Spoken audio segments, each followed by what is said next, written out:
Le tournage, Rebecca, donc c'est du lundi au vendredi, en gros 8h, 19h. Tout s'arrête entre Noël et le jour de l'an. Là, il y a une semaine d'arrêt. Sinon, c'est toujours en mouvement. Là, on arrive. Là, on est toujours sur cette fameuse place de Mistral et on grimpe, on va aller au Select, qui est quand même un hôtel très très demandé. À l'Office du tourisme, ils en ont un peu marre de nous. Ah oui, c'est ça. À l'Office du tourisme, on demande l'hôtel du Select, sauf qu'il n'existe pas. Il est là. Marrant. Il t'a dit quoi exactement, Rudy? Il m'a dit que vous êtes parti parce que Roland se fait raqueter, et pas en douceur. Ah bah alors ça, je sais pas où il est allé chercher ça. Hein. Moi, ça me plaît beaucoup, parce que ça, on se dit, là, c'est vraiment de la télé.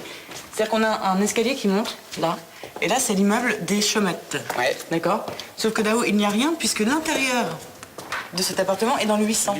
Dans l'autre plateau à côté. Donc en fait, ici, on grimpe, et quand on fait tac, tac, tac, stop, et on tourne après là-bas, quand on entre de l'autre côté. La magie du cinéma et de la télé. Ça me plaît grave. Ben oui, ben oui. Et c'est beau, non, quand même? C'est très très impressionnant. Regardez la hauteur quand même, regardez la hauteur. Donc là, c'était le 1000 et on dit 1000 parce que c'est la superficie, 1000 mètres carrés. C'est ça, hein, je parle sous votre contrôle, Non, Rebecca. c'est très très bien. Et là, nous nous retrouvons dans le 800. Donc, 800 mètres carrés. Les 800, ce sont les intérieurs. Expliquons aux téléspectateurs que les intérieurs de tous les appartements sont sur le même plateau. C'est-à-dire que c'est ça qui est drôle. Là, vous avez, vous avez l'appartement ici de les Marcy. Ici, on est chez les... Voilà. Chez les...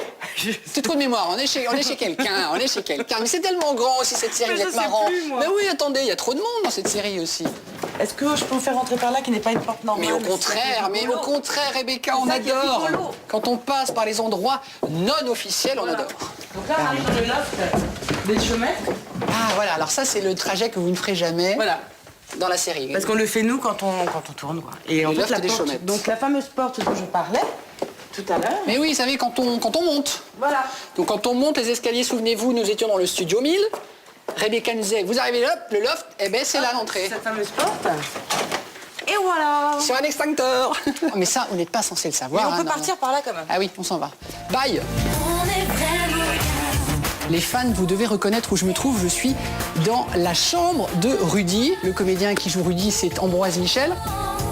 T'étais où? Ça fait 1 heure que je t'attends. Mais je t'avais dit que je reprenais un cours de conduite ce soir. Oui, tu m'as dit que ça finissait à 6 heures. Mais je rêve, mais il est là. Mais les comédiens vivent ici. C'est incroyable, c'est pas possible. Eh ben oui, c'est le vrai. Bonjour Ambroise. Bonjour. Ça va bien? Ça va. Donc là, vous vivez jour et nuit ici? C'est ça. Là, par exemple, les gens croient vraiment que c'est une mise en scène, mais pas du tout. Pas Je du suis tout. vraiment à la bourre et en train d'apprendre mon texte. C'est vrai? Comme on apprend beaucoup de textes, j'ai besoin d'apprendre les textes relativement en retard, enfin vraiment en urgence, pour pouvoir ne pas les retenir comme ça pendant 20 ans, quoi. Un tout petit scoop pour les téléspectateurs de France 2. Cette belle vue de Marseille depuis votre cuisine, elle est fausse? Ah non, elle est vraie. Ouais, venez. C'est facile, par exemple. Énorme, regardez. Salon. Vivre en direct un suicide. Voilà, y a rien. Voilà. Merci du scoop. Hein. Ah bah avec Ouais, plaisir. merci. C'est un scoop qui va vraiment servir beaucoup de gens. Ils vont être contents. Mais ils vont être étonnés, à mon avis, ils seront étonnés. C'est un poster. Y a rien, c'est une photo. Floue, en plus. Est-ce que les studios se sont agrandis au fil des ans? Parce qu'au début, il faut quand même être honnête, ça ne marchait pas du tout cette série. Il a fallu... Moi, je me souviens de discussions entre directeurs de la fiction, etc., où ils disaient qu'il fallait muscler, mettre un peu de méchanceté, c'était trop lisse. C'était un peu trop marseillais, c'est-à-dire que ça restait trop sur la vie vraiment dans un quartier de Marseille, et il n'y avait pas assez d'événements qui nous arrivent à tous dans la vie. Donc ils ont évidemment changé les équipes de scénaristes et ils ont musclé. Alors maintenant vous avez tout, hein. Vous avez, il y a des homos, il y a des hétéros, il y a des méchants, voilà, il y a des ruptures, il y a des trahisons, il y a un peu de drogue de temps en temps, un gamin qui tombe dans la drogue, etc. Et surtout, oui, parce qu'il y a quand même des ficelles, recettes, oui, des évidemment, ficelles. mais bien sûr, c'est une fiction, bien évidemment.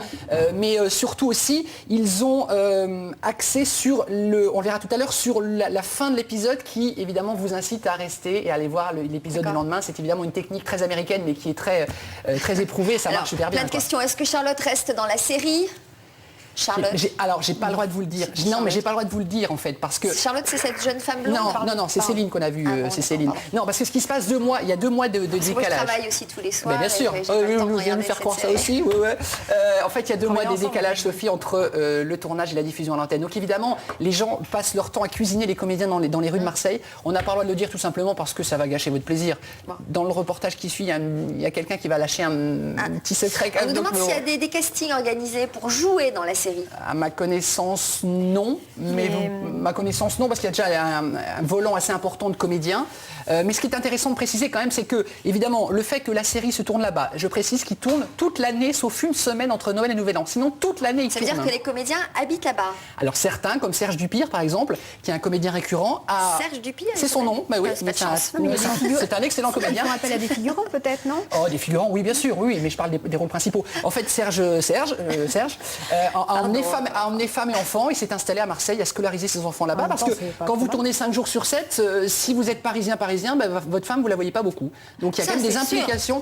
Alors parfois aussi, ça peut être aussi le gage d'un couple qui dure. Mais ça, c'est un autre débat. Ça, c'est sûr aussi. Voilà, je vous emmenais sur un terrain, à mon avis, sur lequel vous auriez une petite... Un avis. Voilà, mais totalement étranger à votre vie. Mais c'est une expertise. Alors, on va... N'importe quoi. Comment ça, n'importe quoi? C'est n'importe quoi. Bon, alors je signale à nos téléspectateurs chéris que nous sommes dans les coulisses de Plus belle la vie. Damien y est allé pour nous et nous découvrons en exclusivité comment cette série se tourne avant de recevoir en direct Philippe Labro, l'un de vos écrivains préférés. Alors, vous nous emmenez où là? Oui, une seconde Sophie. Thierry, donc nous sommes en direct. Thierry nous dit bonjour, nous suivons aussi Plus belle la vie aux Pays-Bas via TV5 Monde. Nous sommes un peu en retard sur la diffusion, mais nous ne manquons pas un seul épisode. Plus belle la vie, phénomène planétaire. C'est Rémi Bricas, c'est une sorte d'homme orchestre. Il est à la fois sur le plateau de Plus belle la vie, il regarde son ordinateur, il lui manque les colombes sur la tête. J'adorais. Et là, on y retourne. C'est la vie. En couleur, exactement. non, On y retourne, donc le succès Plus belle la vie, donc le scénario, le tournage en extérieur. Plus aucun secret pour vous. Regardez. Le mur n'est pas